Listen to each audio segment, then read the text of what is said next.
Għadda jum ieħor u l-Prim Ministru Robert Abela baqa' ma weġibx għad diversi mistoqsijiet li tiqumu dwar il-ħbiberija tiegħu ma' Christian Borch li jinsab akkużat fil-qorti b'rejati serji ħafna.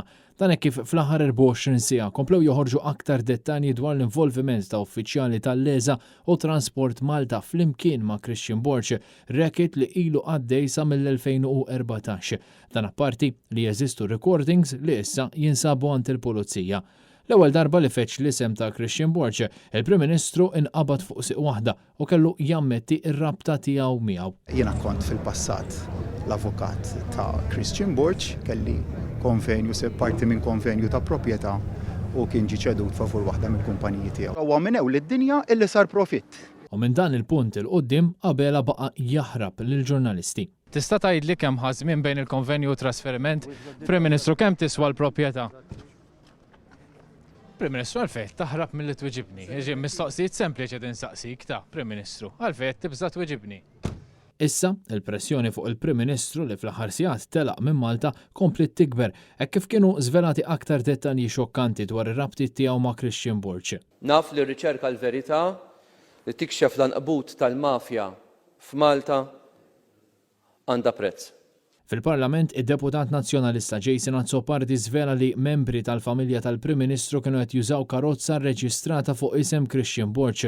Azzopardi qal li hemm racket u assoċjazzjoni kriminali li ilha għaddejja sa mill-2014 u li tinvolvi uffiċjal li ta' Transport Malta, uffiċjal tal-Leża u l-allegat kriminal Christian Borch li kien sieħeb fin-negozju ma' Robert Abela.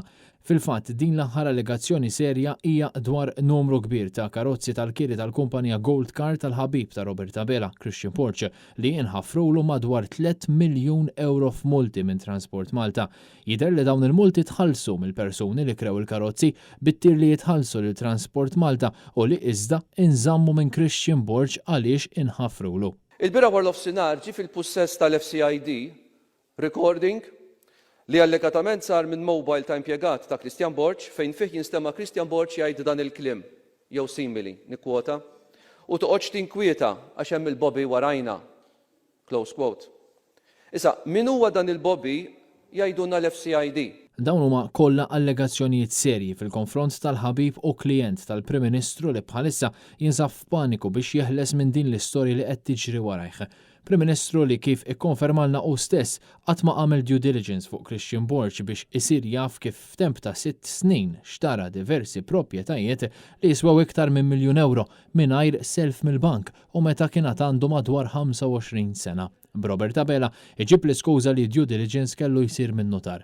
Skont dak li qal Jason Azzopardi fil-Parlament jirriżulta wkoll li fl-2020 wara li Robert Abela sar Prim Ministru ħareġ tender minn Transport Malta għal kieri ta' 38 vettura u 3 vannijiet, tender li ħadet il-kumpanija tal-ħabib ta' Robert Abela meta jidher li lanqas biss seta' titħalla titfa' offerta.